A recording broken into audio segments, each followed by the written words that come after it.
5-6 октябрда окуялардан кийин сиздин жашооңуз абдан өзгөрүп кетти. Жан дүйнөңүздө кандай өзгөрүүлөр болду? Жан дүйнөбүздө албетте ар бир адамда жан дүйнөсүндө өзгөрүү болот. Жан дүйнөдө өзгөрүүгө дагы үлгүргөн жокпуз. Акыркы 1,5 ай биринчи баягы эл алып келип ошо бийликке отургузган күндөн баштап суткасына бир 3-4 саат гана эс алып аттым. Бүгүнкү күнгө чейин деле ошондой өтө оор күндөрдү баштан өткөрдүм.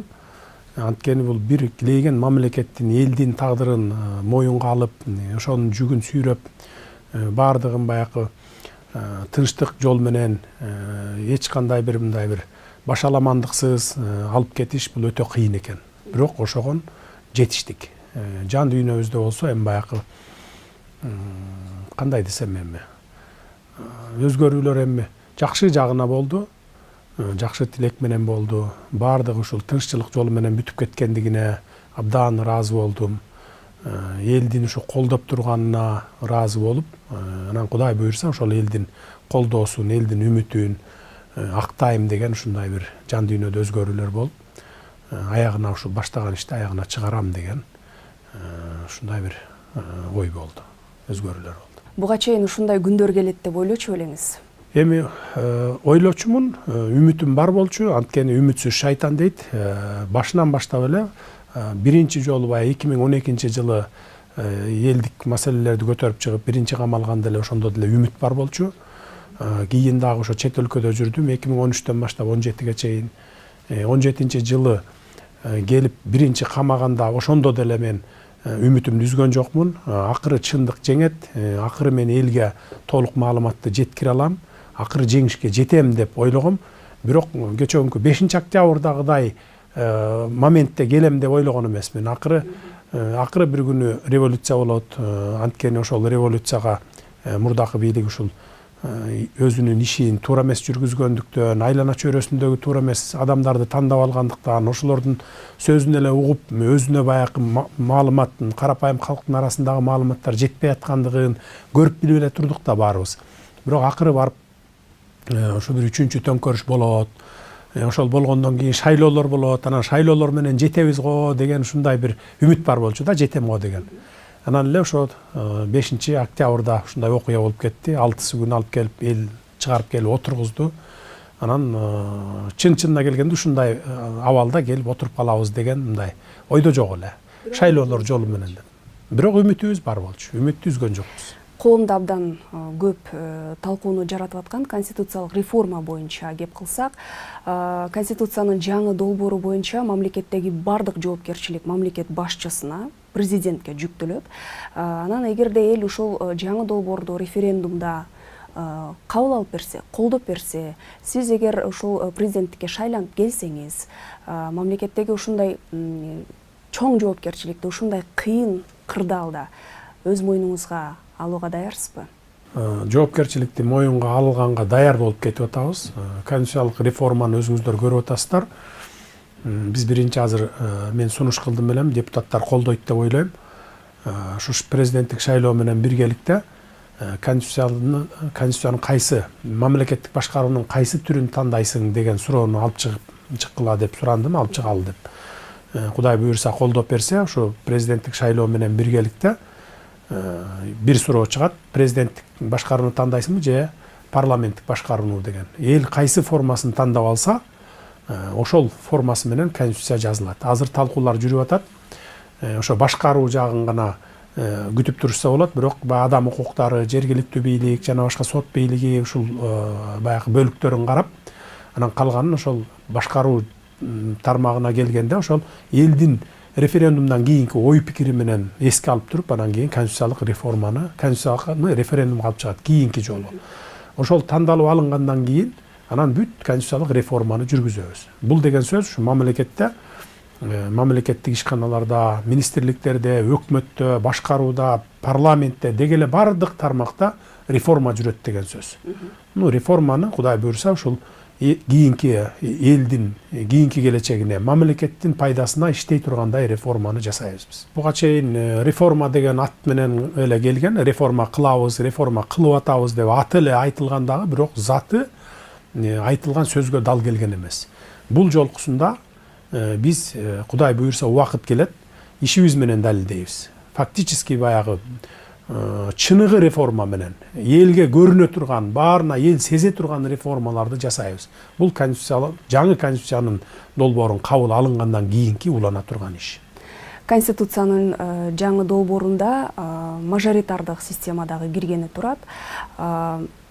Эгерде ошол система кирип калса, мажоритардык система менен чыныгы эл өкүлдөрү шайланып келишине ишенесизби?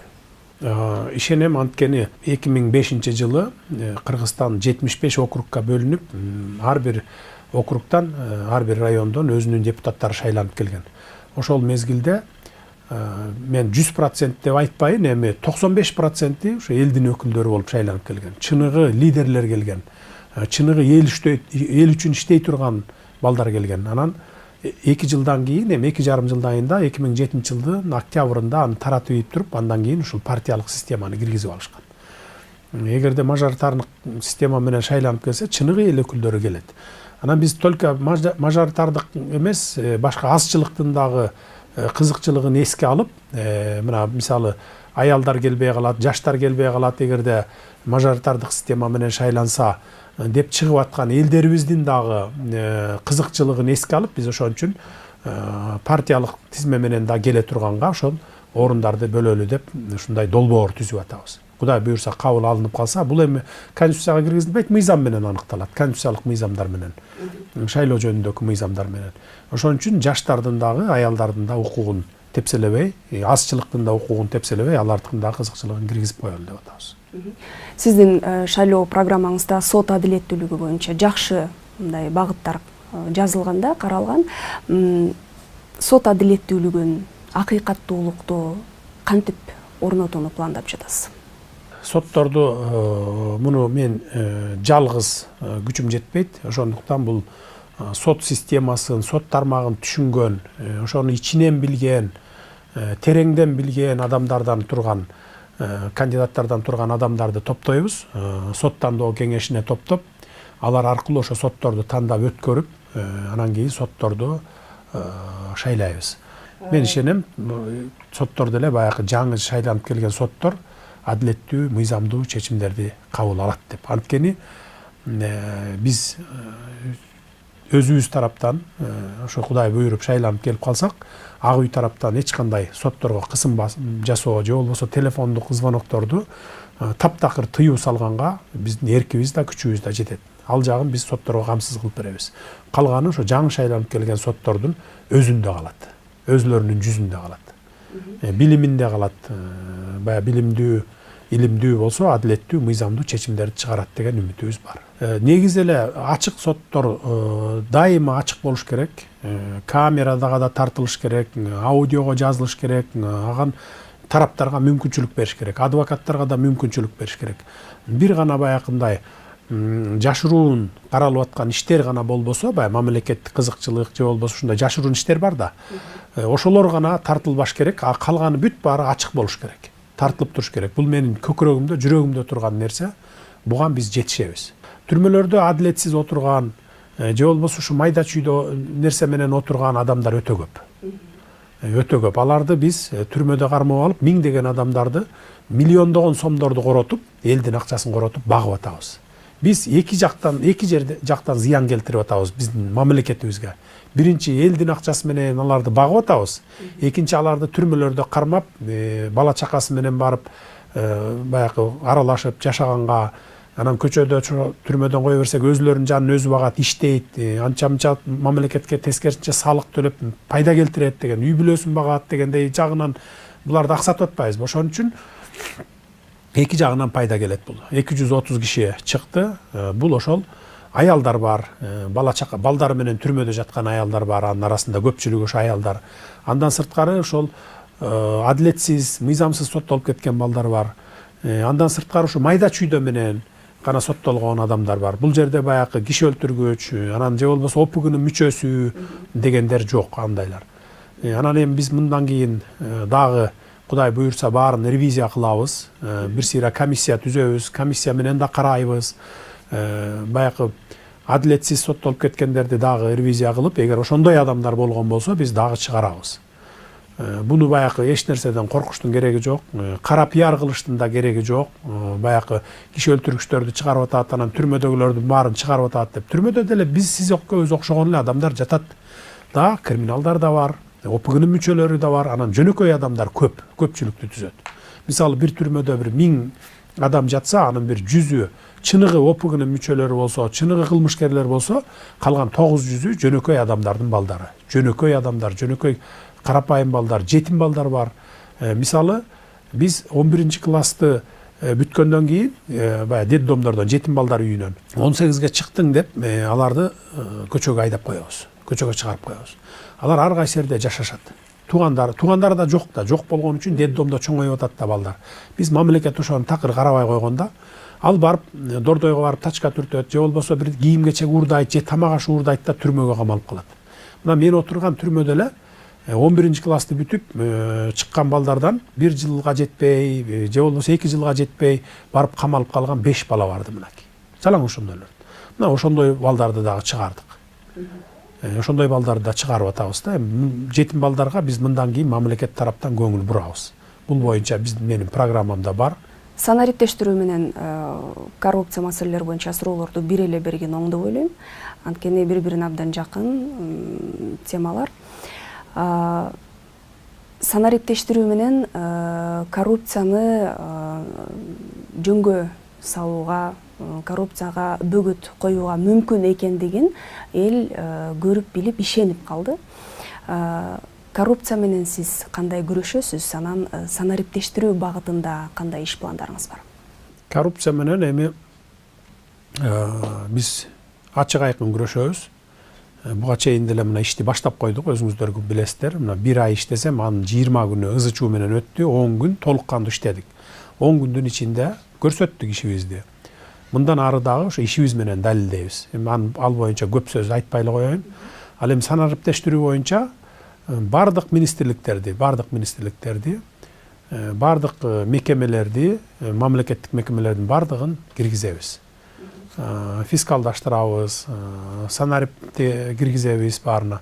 Ал эми мурда чоюп жүргөн, ошондой кызыкчылыгы, өзүнүн жеке кызыкчылыгын ойлоп санариптештирүүнү киргизбей жүргөн жетекчилер, мекемелер жоопко тартылат кийин. Ошон үчүн мен мөөнөт бердим. Эми Кудай буйрса келгенден кийин, шайланып келип калсак анын баарын тең көзөмөлгө алабыз. Биз антип алар менен тамашалашып отурбайбыз. Жарым жыл, 1 жыл, 2 жыл дегенде. Мөөнөтүн эң көп болсо 2 ай, 3 айга мөөнөт коебуз. Аткарбайбы, жоопко тартабыз. Кыргызстандагы эң чоң байлык бул адамдык ресурс. Демек бул көңүл бөлүнүүчү тармак билим берүүгө келип такалат. Билим берүү боюнча сиздин оюңуз кандай? Билим берүүгө көңүл буруш керек да. Билим берүүгө көңүл буруш керек. Акча каражат жагын көбүрөөк бөлүп беришибиз керек. Окуу куралдарын жаңылап беришибиз керек. Анан эң негизгиси баягы министрликтен баштап мектептерге чейин баягындай билимдүү, күчтүү адистерди тандап алышыбыз керек. Мына ошондо биз билим жагын көтөрө алабыз. Бизде азыр билим берүү министрлигинде эле эмес, бардык министрликтерде туугандашып кеткенбиз да, жердешчилик кылып кеткенбиз. Биз ушунун бардыгын конституциялык реформа бүткөндөн кийин биз бардыгын жок кылабыз муну. Жок кылабыз, тандоолор менен алабыз, баарын конкурстар менен өткөрөбүз. Ошондон кийин анан кийин билим тармагына көңүл бурабыз. Билим, илим, анан маданиятсыз, маданиятты көтөрбөй туруп биз эч убакта мамлекетти өнүктүрө албайбыз. Мамлекеттин өнүгүшү ошо эң биринчи булагы билим. Балдарды мектептен баштап, бала бакчадан баштап, мектепти бүтүп чыкканга чейин, анан жогорку окуу жайын бүтүп чыкканга чейин билимдүү, абдан билимдүү кылбасак, биз эч убакта мамлекетти өнүктүрө албайбыз. Анткени билимсиз болуп чыкса, биздин кадрларыбыз жогорку окуу жайын бүткөнчө чейин билимсиз болуп чыкса, анан ошо билимсиз кадрлар барып туруп кайсы министрликти көтөрө алат, кайсы өкмөттү иштете алат. Ошон үчүн бизге билимдүү жаштар керек да. Биз муну бир тереңден, тамырынан баштап иштешибиз керек буга. Буга да жетебиз, Кудай буйрса. Өлкөбүздөгү эң чоң байлык бул суу. Сиз менен ошо гидропотенциал жөнүндө дагы сүйлөшкүм келип атат. Энергетика тармагында абдан чоң долбоорлор башталып, аягына чыкпай жарым-жартылай жолдо турат да. Ушул сиз эгер президенттикке шайланып келсеңиз, ушул тармактын тагдырын кандай чечесиз? Энергетика тармагы боюнча дагы мына азыр инвесторлор көп келди. Мага 1 айдын ичинде 100дөн ашык инвесторду кабыл алдым. Ар кайсы тармакка келип атышат. Ошонун ичинен бир 10 чактысы ушу энергетика тармагына деп келишти. Биз ушу инвестиция салалы, мамлекет менен биргелешип иштешели деп. Биз негизи өзүбүз электроэнергия чыгарган өлкөбүз. Анан жайлы электроэнергияны сатабыз дагы, кышында кайра башка өлкөлөрдөн сатып алат экенбиз. Кошуна өлкөлөрдөн 3 эсе кымбат баа менен. Анан мен муну баягы күлкүмүштүү деп көрүп атам да. Өзүбүз электроэнергия чыгарган өлкө болсо, анан кайра башка кошуна өлкөлөрдөн сатып алсак бул кандай деп. Ошон үчүн биз ГЭСтерди курушубуз керек. Чоң улуттук долбоорлорду менен түзүп, ГЭСтерди курушубуз керек. Биз электроэнергияны кошуна колоңдорго анан өзүбүздүн эле эл журтка эмес, керек болсо алыскы өлкөлөргө чейин жеткиргенге биз жетишибиз керек. Эң менин ошо программамдын эң орчундуу долбоорлорунун бири ушул электроэнергия тармагы. ГЭСтерди салышыбыз керек да. Башка кошуна мамлекеттер мененби же болбосо жеке инвесторлор мененби мындай мамлекет аралык келишимдерди түзүп, ушул иштерди аягына чейин чыгарышыбыз керек. Экология маселеси боюнча бул тема сизге жакын тема. Анан ошо шайлоо программаңызда экологиялык көйгөйлөрдү жөнгө салуу менен жакырчылыкты жоёбуз деп айтыпсыз. Кантип? Экология боюнча биздин мамлекет боюнча мурдатан бери 30 жылдан берки баягы алтын кен, күмүш, жез ушу чыккан жерлерди лицензияларын берип, анан лицензия алгандар барып туруп баягылардын эрежелерин сактабай казып алуудан келип чыккан ушундай иштер жүрүп, бүт экологиябызды талкалап салган экен. Мен өткөндө түштүк жергесине Алабукка чаткалга чейин барып келдим. Башка кумтөрдү текшергенмин, убагында билесиздер, мына 8 жыл мурун. Ошондон улам мен көтөрүп чыккан маселем ошо экология болчу. Өткөндө келип алтын, күмүш чыккан жерлерге лицензия берүүнү мораторий жарыялап токтотуп салдым аны. Мындан ары алтын, күмүш чыккан жерлерге берилбейт лицензия. Анткени азыр дагы бере берсе, барып калган каткан жерлерибиздин баарын талкалап ташташат экен. Мисалы Алабукка чаткалды барып көрсөңүз ыйлагыңыз келет. 1000 деген жылдар көргөнсүзбү? 1000 деген жылдар бою сакталып келген 1000 жылдык арчаларыбыздын баарын талкалап, бай алтын казабыз деп, бай алтын чайкап алабыз деп, ошонун баарын талкалап кеткен да. Эми мындан ары андай акмакчылыкка жол бербейли деген максатта ошо мораторий жарыялап койдук. Лицензия алып иштеп аткан мекемелер иштей берет. Алар менен болсо биз экология жагын текшерип көрөбүз, кандай баягы чыгымдарды келтирген, кандай зыяндарды алып келтирген деген сыяктуу. Анан плюс андан сырткары жергиликтүү калктын дагы кызыкчылыгын коргой турган келишимдерге жетишебиз. Мунун баары ошо Кудай буйрса шайлоодон кийин боло турган иш.